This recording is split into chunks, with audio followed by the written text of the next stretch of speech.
എല്ലാവർക്കും നമസ്കാരം. NGO അസോസിയേഷൻ്റെ സംസ്ഥാന സമ്മേളനം ഉദ്ഘാടനം ചെയ്തിട്ട് മുഖ്യമന്ത്രി VD സതീശൻ ഒരു പ്രഖ്യാപനം പ്രഖ്യാപിച്ചു. അതായത് UDF ഗവൺമെൻറ്റിൻ്റെ ആദ്യ ബഡ്ജറ്റിൽ സംസ്ഥാന സർക്കാർ ജീവനക്കാർക്കായി ചില വിസ്മയങ്ങൾ ഉണ്ടാകുമെന്ന്. പൊതുജനം കേട്ടോണം, ചില വിസ്മയങ്ങൾ. നമുക്ക് വളരെ ശ്രദ്ധയോടെ ഈ പുതിയ ഗവൺമെൻറ് ഉണ്ടായ ശേഷമുള്ള ചില കാര്യങ്ങൾ നോക്കിയാൽ നമുക്ക് ചില കാര്യങ്ങൾ കൃത്യമായിട്ട് മനസ്സിലാകും. രണ്ടുമൂന്നെണ്ണം ഞാൻ പറയാം, നിങ്ങളൊന്ന് ശ്രദ്ധിച്ചോണം. ഒന്ന്, LDF ഗവൺമെൻറ് നിയമിച്ചിരുന്ന ഉന്നത ഉദ്യോഗസ്ഥ പ്രമാണിമാരിൽ 99% ആളുകളും ആ കസേരകളിൽ ഇപ്പോഴും ഇരിപ്പുണ്ട്. എന്ന് പറഞ്ഞാൽ ഇവർ ആ ഭാഗത്തൊന്നും തൊട്ടിട്ടില്ല. തൊടാൻ ഉദ്ദേശിക്കുന്നുണ്ടെങ്കിൽ ഇത്രയും ദിവസമായല്ലോ, തൊട്ടിട്ടില്ല. പുതിയ മന്ത്രിസഭ അറിയാതെ ഇവർ ഈ ഉന്നത ഉദ്യോഗസ്ഥ പ്രമാണിമാർ ചില ഉദ്യോഗസ്ഥ സ്ഥലം മാറ്റങ്ങൾ നടത്തിയെന്ന് നമ്മൾ ഈയിടെ വളരെ പെട്ടെന്ന് സോഷ്യൽ മീഡിയയിലൊക്കെ ഒരു വാർത്ത കണ്ടു, ദൃശ്യമാധ്യമങ്ങളിലൊക്കെ വാർത്ത കണ്ടു.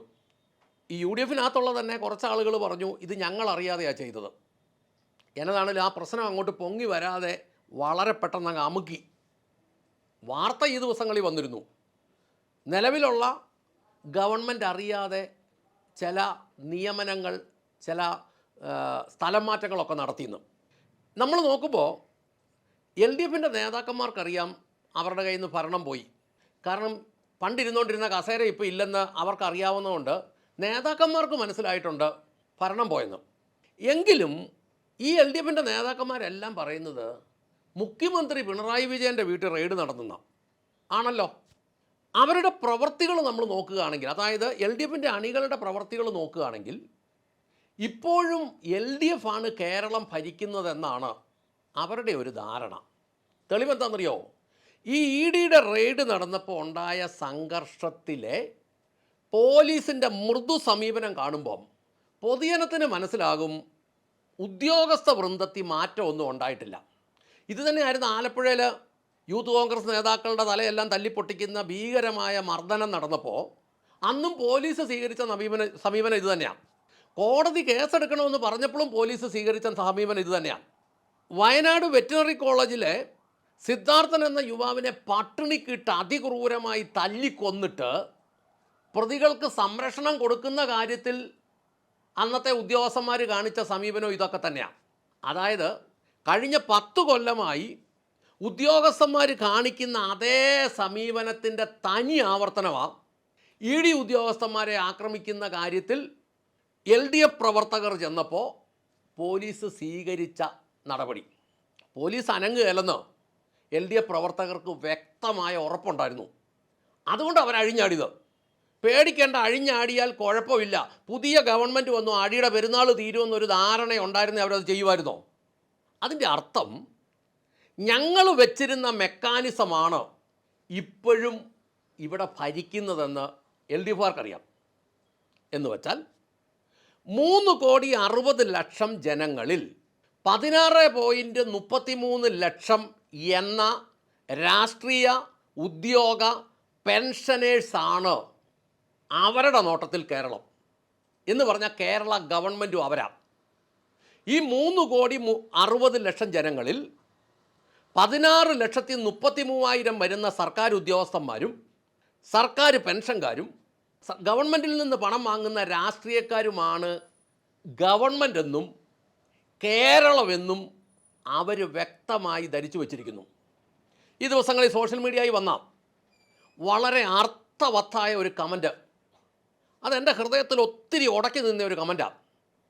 അത് ഈ EDയെ ആക്രമിക്കുന്ന വിഷയവുമായിട്ടുള്ള ഒരു വാർത്തയുടെ അടിയിൽ ഒരാൾ എഴുതിയ കമൻറ്റാണ്. ആ കമൻറ്റ് ഞാനൊന്ന് വായിക്കാം. പിണറായി വിജയൻ പറയുന്നു, എൻ്റെ നേട്ടങ്ങൾക്ക് പിന്നിൽ 2 രഹസ്യങ്ങളുണ്ട്. 1, വിഡ്ഢികളെ ഞാൻ അണികളാക്കി. 2, അതേ അണികളെ ഞാൻ വിഡ്ഢികളാക്കി.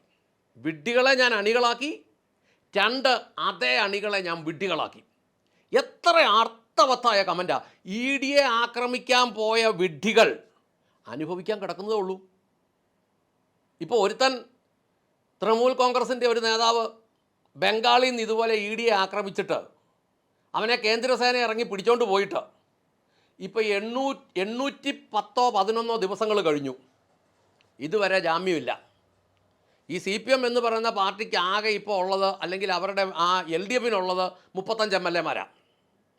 അതിൽ കൂടുതൽ 90ഓളം MLA-മാരുണ്ട് മമതാ ബാനർജിക്ക് ഇപ്പോൾ പോലും. അയാളെ പിടിച്ചോണ്ട് പോയിട്ട് 2 വർഷത്തിലധികം സമയം മമതാ ബാനർജിക്ക് ഭരണം ഉണ്ടായിരുന്നു, മാന്യമായ ഭൂരിപക്ഷം ഉണ്ടായിരുന്നു. പക്ഷേ തീഹാർ ജയിലിൻ്റെ ഏതോ ഇരുണ്ട കോണുകളിലായിരിക്കാം, അല്ലെ അതുപോലെ ഏതോ ഇരുണ്ട ജയിലിൻ്റെ കോണിൽ പോയി കിടപ്പുണ്ട് കഴിഞ്ഞ 811-12 ദിവസമായിട്ട്. അങ്ങനെയാണെങ്കിൽ ഈ ഇറങ്ങിയ അണികൾ വിഡ്ഢികളല്ലേ? ഒരിക്കൽ കൂടെ ഓർത്തോളൂ, വിഡ്ഢികളെ ഞാൻ അണികളാക്കി, അതേ അണികളെ ഞാൻ വിഡ്ഢികളാക്കി. 16,33,000 ഉദ്യോഗസ്ഥ പെൻഷൻ സർക്കാരിൻ്റെ സംവിധാനങ്ങൾ കൈപ്പറ്റുന്ന രാഷ്ട്രീയ നേതാക്കന്മാരിൽ 90% LDFിൻ്റെ അനുഭാവികളാണെന്ന് LDFുകാർക്കറിയാം. പലപ്പോഴും അത് അവരുടെ പ്രവർത്തകർ തന്നെയാണ്, അല്ലെങ്കിൽ അവരുടെ അനുഭാവികളാണ്.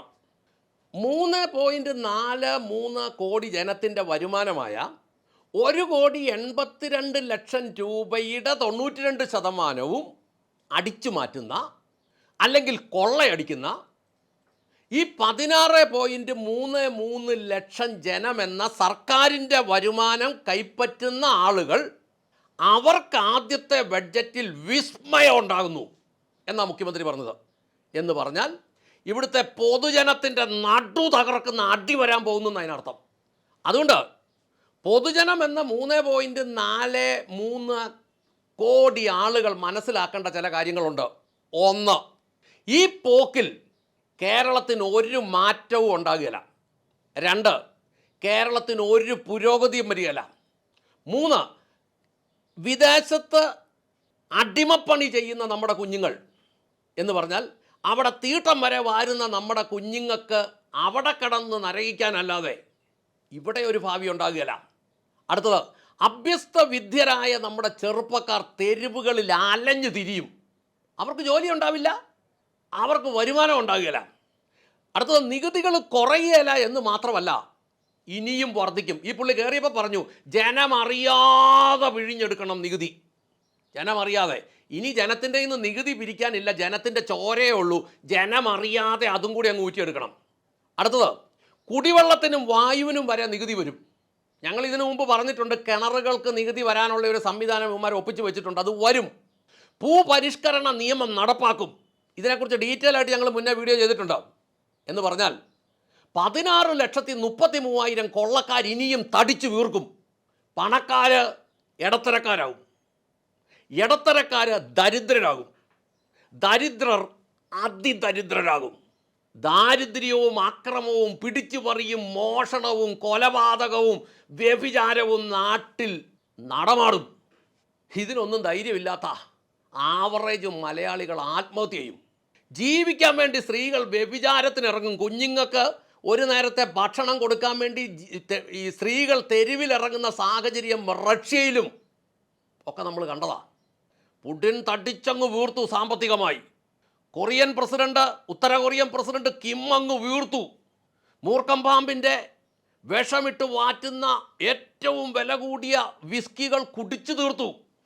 തെരഞ്ഞെടുക്കപ്പെട്ട പെൺകുട്ടികൾ അവരെ ആസ്വദിച്ച് ജീവിച്ചു കിം. ജനം ഭക്ഷണത്തിന് വേണ്ടി വഴി തെണ്ടി നടക്കുന്ന സാഹചര്യമാണ്. പൊതുജനം അലഞ്ഞു തിരിയുക. അതുകൊണ്ട് മുഖ്യമന്ത്രി VD സതീശ, താങ്കളോട് ഞങ്ങൾ പറയട്ടെ, നിങ്ങളെ മുഖ്യമന്ത്രിയാക്കിയത് ഈ 16,33,000 സർക്കാരിൻ്റെ ശമ്പളം മേടിക്കുന്നവരല്ല, അവർ LDFുകാരായിരുന്നു. പോസ്റ്റലോട്ട് എണ്ണിയപ്പോൾ നിങ്ങൾക്ക് ഭൂരിപക്ഷമൊന്നും ഇല്ലായിരുന്നു. നിങ്ങളത് മനസ്സിലാക്കണം. നിങ്ങളെ മുഖ്യമന്ത്രിയാക്കിയത് KC വേണുഗോപാൽ അല്ല, നിങ്ങളെ മുഖ്യമന്ത്രിയാക്കിയത് ഹൈക്കമാൻഡുമല്ല. നിങ്ങളെ മുഖ്യമന്ത്രിയാക്കാനുള്ള പണി സകല മേഖലയിലും എടുത്തത് ഇവിടുത്തെ പൊതുജനമാണ്. 10-ൽ താഴെ MLA-മാരുടെ പിന്തുണയുള്ള നിങ്ങളെ മുഖ്യമന്ത്രിയാക്കാൻ പണിയെടുത്തത് ഇവിടുത്തെ പൊതുജനമാണ്. ആ പൊതുജനം നിങ്ങളിൽ നിന്ന് നീതി പ്രതീക്ഷിക്കുന്നു. ഇവിടുത്തെ ഉദ്യോഗസ്ഥന്മാർ യൂറോപ്പിലെ ശമ്പളമാണ് വാങ്ങുന്നത്. ഇല്ലെന്ന് പറയാൻ പറ്റുമോ? ഞങ്ങൾ കണക്ക് നിരത്തി തരാം. ഈ 16.33 ലക്ഷം ആളുകൾ വാങ്ങുന്നത് യൂറോപ്പിലെ ശമ്പളമാണ്. അവരെ ഇനിയും നിങ്ങൾ വിസ്മയിപ്പിച്ചാൽ ഈ 3.43 കോടി ജനം നിങ്ങൾക്ക് മാപ്പ് തരികയില്ല. നിങ്ങളൊരു മാന്യനാണെന്ന് ഞങ്ങൾ വിചാരിച്ചു. നിങ്ങളിൽ നിന്ന് മാന്യമായ നടപടികൾ ഉണ്ടാകുമെന്ന് ഞങ്ങൾ വിചാരിച്ചു. ഞങ്ങൾക്ക് വർദ്ധിപ്പിച്ച നികുതികൾ കുറച്ചു തരുമെന്ന് ഞങ്ങൾ വിചാരിച്ചു. കറണ്ട് കാശ് കുറയുമെന്ന് ഞങ്ങൾ വിചാരിച്ചു.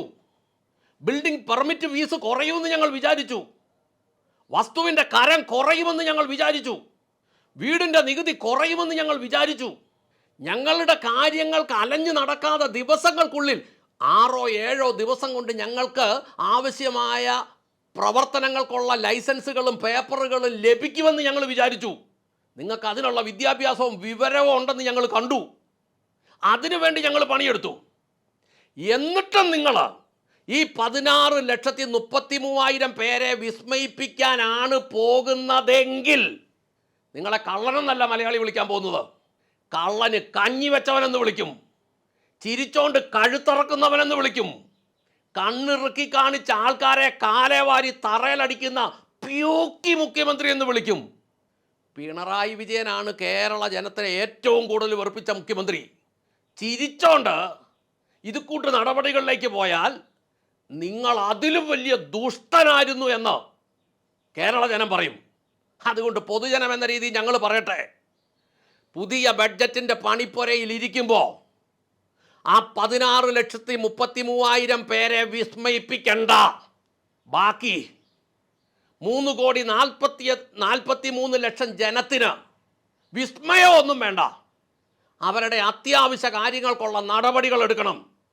ഒരു മനുഷ്യൻ്റെ പേരിൽ 1,66,000 രൂപ കടമുള്ളത് തീർക്കാനുള്ള നടപടികൾ എടുക്കണം.